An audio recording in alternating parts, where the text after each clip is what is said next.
বর্তমান নির্বাচন কমিশনের ওপর আস্থা নেই এনসিপির। ইসি পুনর্গঠন ও স্থানীয় সরকার নির্বাচনের দাবিতে আজ বেলা 11টায় বিক্ষোভ। নির্বাচন কমিশন পুনর্গঠন করতে এবং স্থানীয় সরকার নির্বাচনের উদ্যোগ গ্রহণ করতে আমরা অন্তর্বর্তীকালীন সরকারের প্রতি দাবি জানাচ্ছি।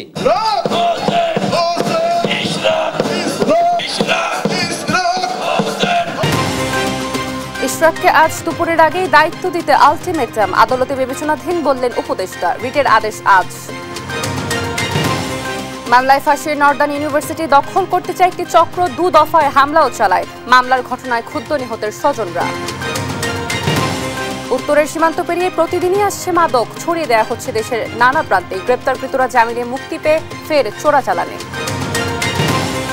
65 লাখ টাকা আত্মসাৎ করে লাপাত্তা বরিশাল সিটি কলেজের অধ্যক্ষ সুজিত কুমার দেবনাথ। গুরুত্বপূর্ণ দলিলপত্র গায়েব করার অভিযোগ। এবং গাজায় তীব্র অভিযানের জন্য ইসরায়েলের সঙ্গে বাণিজ্য আলোচনা স্থগিত করেছে যুক্তরাজ্য। চাপে দখলের পথ থেকে সরবে না ইসরায়েল।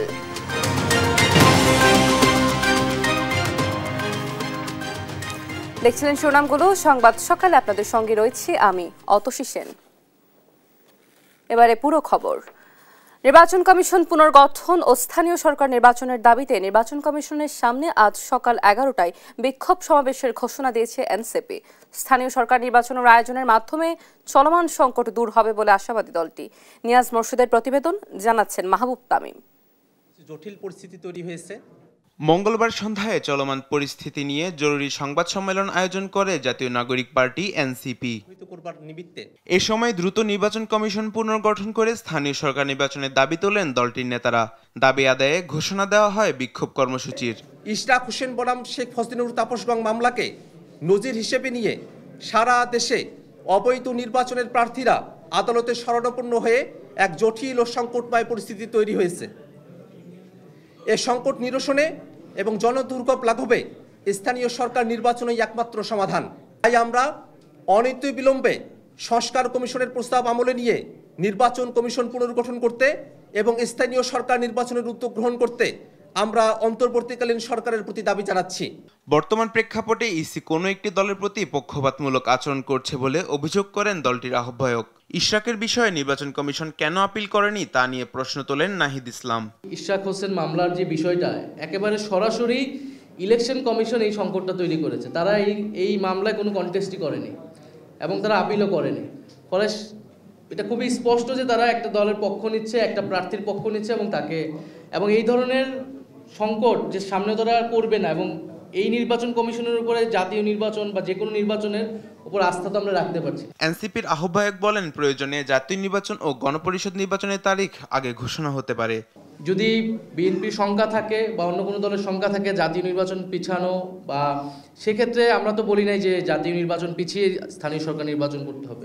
প্রয়োজনে গণপরিষদ নির্বাচন ও জাতীয় নির্বাচনের তারিখ ঘোষণা হয়ে যাক, তারিখ ঘোষণা হয়ে সবাইকে আশ্বস্ত করেই তার আগে স্থানীয় সরকার নির্বাচনটি দিক। আমাদের সে বিষয়ে কোনো আপত্তি নেই। নগর ভবন অবরুদ্ধ করে নাগরিক সেবা বাধাগ্রস্ত না করার আহ্বান জানান এনসিপির এই শীর্ষ নেতা। আমাদের তো এখন একটা আলোচনা। মাহবুব তামিম, দেশ টিভি, ঢাকা।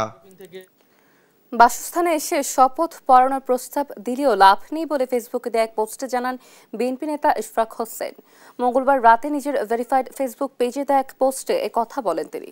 পোস্টে তিনি 2 দফা দাবি জানিয়ে বলেন, রাজনৈতিক দলের প্রতিনিধিদের অন্তর্বর্তীকালীন সরকার থেকে অবিলম্বে পদত্যাগ করতে হবে।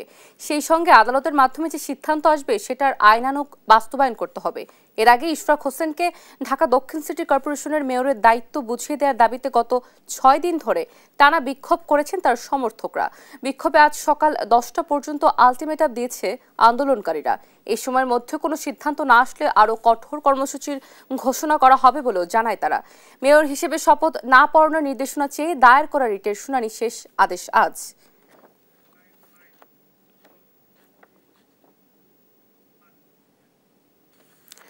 এদিকে ইশরাকের মেয়র হওয়ার বিষয়টি আদালতে বিচারাধীন। এ নিয়ে অবাঞ্ছিত ঘোষণা বা দোষারোপ করা ঠিক নয় বলে মন্তব্য করেছেন স্থানীয় সরকার উপদেষ্টা আসিফ মাহমুদ সজীব ভুইয়া।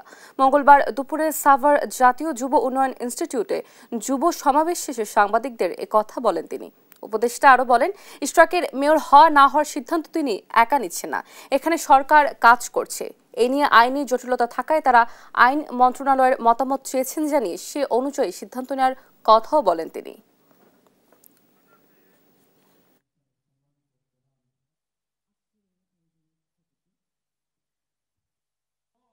যেহেতু এখানে আইনি জটিলতা আছে এবং এখানে আদালতে বিচারাধীন বিষয় আছে, এখানে আমাকে ব্যক্তিগতভাবে আক্রমণ করে তো আসলে লাভ নেই। আদালতের যে আইনি লড়াই সেটা লড়তে হবে এবং যে জটিলতাগুলো আছে সেই সংক্রান্ত আমরা আইন মন্ত্রণালয়ের মতামত চেয়েছি। আইন মন্ত্রণালয় যেহেতু এক্ষেত্রে বিশেষজ্ঞ, তাদের মতামতের ভিত্তিতে হয়তো আমরা একটা সিদ্ধান্তে পৌঁছাতে পারবো। মামলায় ফাঁসিয়ে নর্দার্ন ইউনিভার্সিটি দখল করতে চায় একটি চক্র। বিশ্ববিদ্যালয়টি দখল করতে দুদফায় হামলাও চালায় চক্রটি। জুলাই আগস্টের ছাত্র হত্যা মামলায় নর্দার্ন ইউনিভার্সিটির ব্যবস্থাপনা কর্তৃপক্ষকে ফাঁসালেও নিহতের পরিবার কিছুই জানেন না, বরং মামলার ঘটনায় ক্ষুব্ধ হয় নিহতের স্বজনরা। বিস্তারিত শাহাদাত তিশাদের রিপোর্টে। গেল বছর 7 আগস্ট এ হামলা চালায় খিলকেত নর্দার্ন ইউনিভার্সিটিতে। সিসিটিভি ফুটেজে দেখা যায় বোরহান ও সানি নামে দুইজন নেতৃত্ব দেয় এই হামলায়। বিশ্ববিদ্যালয়ের ভিসিকে জিম্মি করে বিশ্ববিদ্যালয় দখলের চেষ্টা করে বলে জানান কর্তৃপক্ষ। হামলার ঘটনাটি প্রতিহত করে ক্যাম্পাসের শিক্ষার্থীরা। পরে সেনাবাহিনী এসে গ্রেফতার করে হামলায় জড়িত বোরহান ও সানিকে।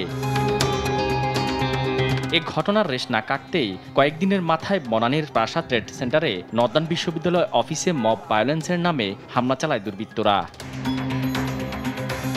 বিশ্ববিদ্যালয় কর্তৃপক্ষ জানায় 5 আগস্টের পর থেকেই বিশ্ববিদ্যালয় দখলের চেষ্টা করছে একটি কুচক্রী মহল। ঢাল হিসেবে ব্যবহার করেছে জুলাই আগস্ট হত্যা মামলা।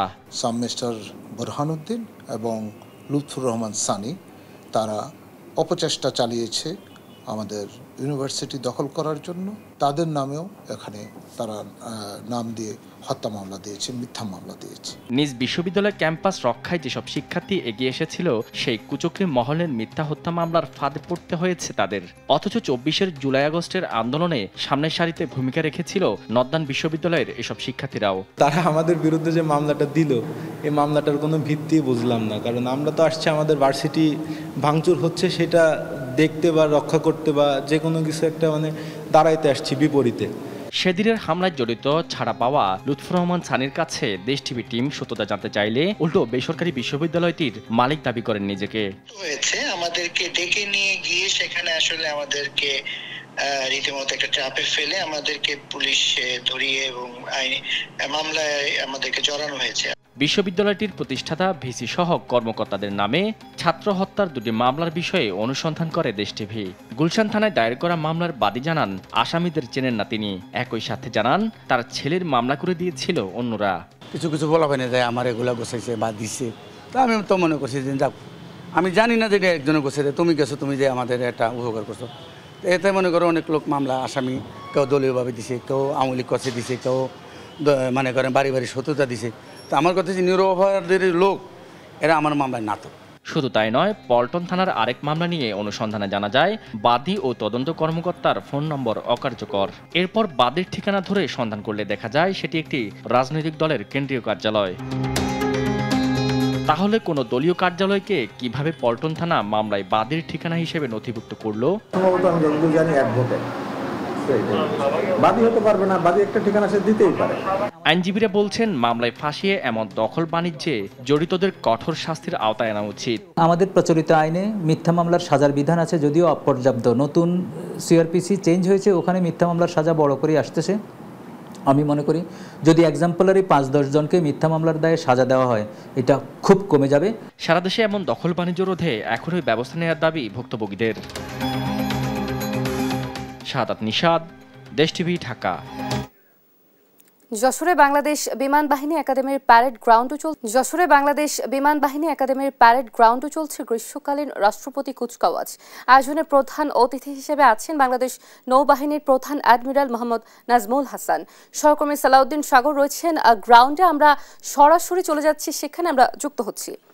সালাউদ্দিন, কুচকাওয়াজ কি শুরু হয়েছে কি না এবং কুচকাওয়াজকে ঘিরে আসলে সেখানে কি কি কার্যক্রম রয়েছে আমাদের জানাবেন।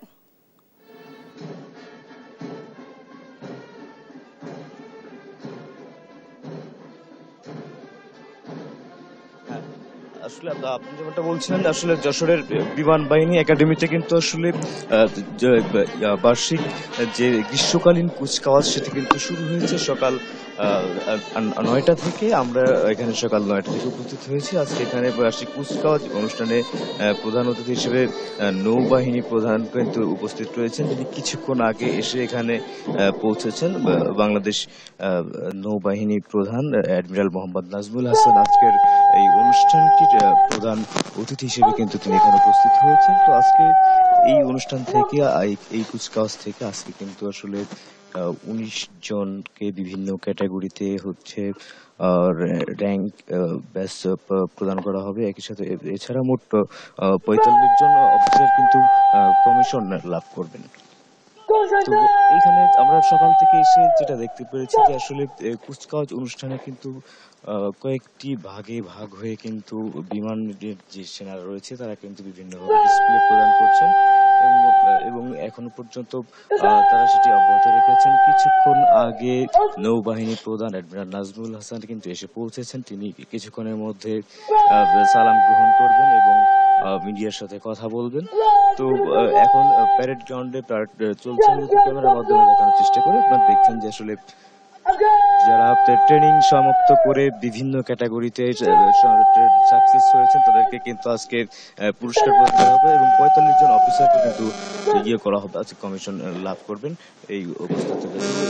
তো এখন পর্যন্ত এই ছিল আমার কাছে যশোরের বিমান বাহিনীর সর্বশেষ। তো পরে কিন্তু প্রধান কিন্তু কথা বলবে, তারা গ্রহণ করবেন। উত্তরের সীমান্ত পেরিয়ে প্রতিদিনই আসছে মাদকের চালান। অভিনব কায়দায় এসব মাদক ছড়িয়ে দেওয়া হচ্ছে দেশের বিভিন্ন প্রান্তে। মাদকদ্রব্য নিয়ন্ত্রণ অধিদপ্তর বলছে, আটকের পর জামিনে মুক্ত হয়ে আবারও জড়িয়ে পড়ছে মাদক চোরাচালানে। সীমান্ত এলাকাগুলোকে রুট হিসেবে ব্যবহার করছে তারা। কাজী শাহেদের প্রতিবেদন। উত্তরের বিভিন্ন সীমান্ত পথ দিয়ে আসছে মাদক। মাদকদ্রব্য নিয়ন্ত্রণ অধিদপ্তর যে চালান উদ্ধার করেছে তার চিত্রই দিচ্ছে এমন তথ্য। মাদকদ্রব্য নিয়ন্ত্রণ অধিদপ্তরের অভিযানে আটকা পড়ছে মাদকের চালান। তবে গত বছরের 6 মাসের চেয়ে এবছরের 4 মাসে উদ্ধারের চিত্র দ্বিগুণের বেশি। সবচেয়ে বেশি আসছে গাঁজা।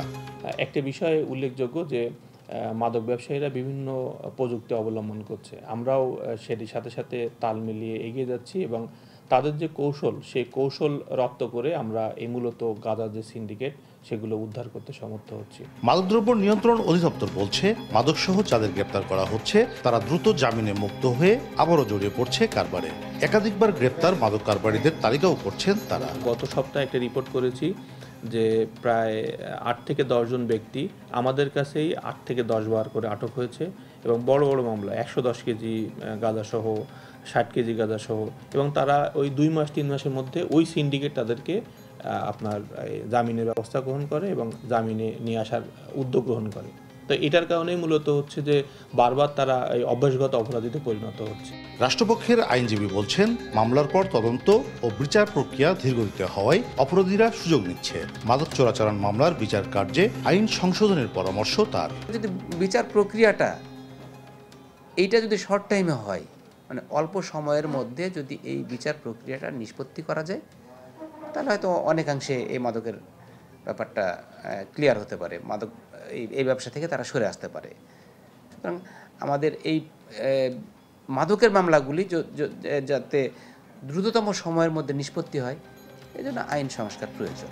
আইন শৃঙ্খলা বাহিনীর চোখ ফাঁকি দিতে নানা কৌশল নিচ্ছে মাদক কারবারিরা। ব্যবহার করছে সরকারি বিভিন্ন দপ্তর ও মন্ত্রণালয়ের স্টিকার। কাজী শাহেদ, দেশ টিভি, রাজশাহী। আওয়ামী লীগের আমলে ক্ষমতার প্রভাবে বরিশাল সিটি কলেজের অধ্যক্ষ হন সুজিত কুমার দেবনাথ, যদিও তার উপযুক্ততা ছিল না। কলেজ থেকে 65 লাখ টাকা আত্মসাৎ এবং গুরুত্বপূর্ণ দলিলপত্র আত্মসাতের অভিযোগ রয়েছে তার বিরুদ্ধে। সরকার পরিবর্তনের পর পেনশন না নিয়েই পরিবার সহ লন্ডনে পালিয়ে যান। তার স্ত্রী রিনা রানীও স্বামীর সঙ্গে লাপাত্তা। সচেতন মহল ও কলেজ কর্তৃপক্ষ অভিযুক্তদের বিরুদ্ধে দ্রুত আইনি পদক্ষেপ গ্রহণের দাবি জানিয়েছে। শাকিল মাহমুদের রিপোর্ট, জানাচ্ছেন অঙ্কন চৌধুরী। সুজিত কুমার দেবনাথের বিরুদ্ধে বরিশাল সিটি কলেজের ভারপ্রাপ্ত অধ্যক্ষ হিসেবে দায়িত্ব পালনে নানা অনিয়ম ও দুর্নীতির অভিযোগ উঠেছে। কখনো আওয়ামী লীগের নেতাদের আত্মীয়, কখনো একনিষ্ঠ কর্মী হিসেবে প্রভাব খাটিয়ে তিনি পদটি বাগিয়ে নেন। 2015 সাল থেকে 23 সাল পর্যন্ত দায়িত্বকালীন সময়ে সহকর্মীদের মতে তিনি জ্যেষ্ঠ শিক্ষকদের উপেক্ষা করে ক্ষমতার অপব্যবহার করেন। অনিয়মে সহযোগিতা না করলে শিক্ষকদের পড়তে হতো নানা বিপদে। চলতি বছর অডিটে উঠে আসে প্রায় 65 লাখ টাকার বেশি অর্থ আত্মসাৎ করেন তিনি। এছাড়া কলেজের গুরুত্বপূর্ণ নথি, আয় ব্যয়ের হিসাব ও জমি জমার দলিলপত্র গায়েব করার প্রমাণ মিলে তার বিরুদ্ধে। 2022-23 থেকেই আমরা এটা জানতে পারছি যে বিভিন্ন মাধ্যমে, মিডিয়ার মাধ্যমে এবং অন্যান্য মাধ্যমে, যে তখন থেকেই ওনার বিরুদ্ধে অনেক দুর্নীতির অভিযোগ আছে এবং এই অভিযোগগুলি তখনই খতিয়ে দেখার উচিত ছিল। নিয়োগপত্র দেওয়া নিয়ে অনেক রকম হয়রানিমূলক কাজ করছে। তারপর যোগদান করানো নিয়ে, বিশেষ করে আমি আইসিডিতে এখানে ট্রান্সফারের মাধ্যমে আসছি, আমার সাথে অনেক হয়রানিমূলক আচরণ করছে। অনেক সময় দেখেছি যে বিভিন্ন স্টুডেন্টদের উপবৃত্তি, এই ক্ষেত্রে শুনেছি যে উপবৃত্তিটা হয়তো ফেয়ারলি হতো না। তবে অনিয়মের জন্য 2023 সালে তাকে ভারপ্রাপ্ত অধ্যক্ষ পদ থেকে অব্যাহতি দেওয়া হয়। পরে সরকার পরিবর্তনের পর পেনশনের অর্থ না নিয়ে তিনি সপরিবারে লন্ডনে পালিয়ে যান। কলেজের কর্তৃপক্ষ তাকে কারণ দেখাতে নোটিশ দিলেও কোনো সাড়া মেলেনি তার তরফ থেকে। ফলে থানায় একটি সাধারণ ডায়েরি করা হয়। কিছু কিছু কাগজপত্র পেয়েছি, আপনার শুধু প্রিন্সিপালই টাকা বাড়াইছে, অন্য কোনো কমিটির বা যারা পরীক্ষা কমিটিতে থাকে তাদের কোনো স্বাক্ষর নাই, শুধু প্রিন্সিপাল এককভাবে এই টাকাটা উত্তোলন করেছে। এদিকে সুজিতের স্ত্রী রিনা রানী, যিনি আব্দুর রব সেরনিয়াবাদ সরকারি কলেজের সহকারী অধ্যাপক, তিনিও জানুয়ারি মাস থেকে অনুপস্থিত। উনি গত জানুয়ারি মাস থেকে কর্মস্থলে অনুপস্থিত, উনি কোনো ছুটি নেননি, অননুমোদিতভাবে উনি অনুপস্থিত। ইতিমধ্যে আমরা ওনার কাছে 2 বার আমরা নোটিশ দিয়েছি। সুজিত ও তার পরিবারের সদস্যদের সাথে যোগাযোগের চেষ্টা করা হলেও কোনো ধরনের সাড়া দেননি তারা। অডিট রিপোর্টে অনিয়মের সত্যতা পাওয়ায় দ্রুত আইনগত ব্যবস্থা নেওয়ার কথা জানিয়েছেন কলেজ কর্তৃপক্ষ। একটা রিপোর্ট পেশ করা হয়েছে এবং সেইটা আমরা গভর্নিং বডিতে আলোচনা হয়েছে। সেখানে 56 লাখ টাকা, এখানে 65 লক্ষ টাকা সেখানে দেখা যাচ্ছে তিনি আত্মসাৎ করছেন। 1990 সালে বরিশাল সিটি কলেজ প্রতিষ্ঠার পর এখন পর্যন্ত সুজিত কুমার দেবনাথ সহ 21 জন অধ্যক্ষ দায়িত্ব পালন করেছে। নিউজ ডেস্ক, দেশ টিভি।